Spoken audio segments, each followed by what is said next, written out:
I think there are several ways we can improve the current system. President Obama and recently at the National Institutes of Health have suggested that we have a central IRB for all multi-site studies. I think that would do a lot of good in principle. There are still a lot of issues involved. I think that certainly if you have one IRB making a decision rather than 40, you have less discrepancy. Local IRBs often have local knowledge.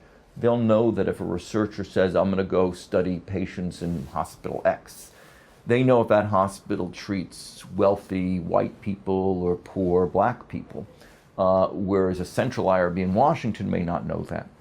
They also know about local researchers. They'll know this guy's pretty good. This one you have to be extra careful. It seems okay on paper, but you never quite know. He's doing too many studies, etc.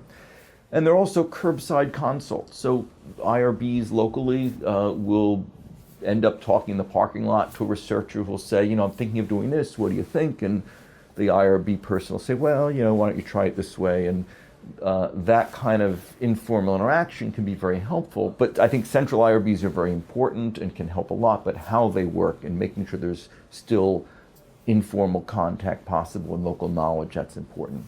I think that having more resources is crucial. A lot of these IRBs are really underfunded, under-resourced. The staff is well-meaning, but they're really stressed out because they're under-resourced. I think having more consensus in the field on whether something is ethical or not is very important. There have been studies, for instance, that show that IRB chairs disagree widely on very simple questions like, is a blood draw more than minimal risk? Is allergy skin testing minimal risk or not? There shouldn't be disagreement on things like that. And similarly with informed consent forms, which are now 40 pages, there are larger questions about what informed consent is, but I think that all needs to be looked at and improved, where it should be clear that this is a good enough informed consent form or not. That could be established, and there needs to be a change in attitude, that this is really a human process. There are human issues involved, and we shouldn't pretend that somehow it's more objective than it is. We should try to get as much consensus as we can, but we should also have an external appeals process, for instance. We should have much more openness.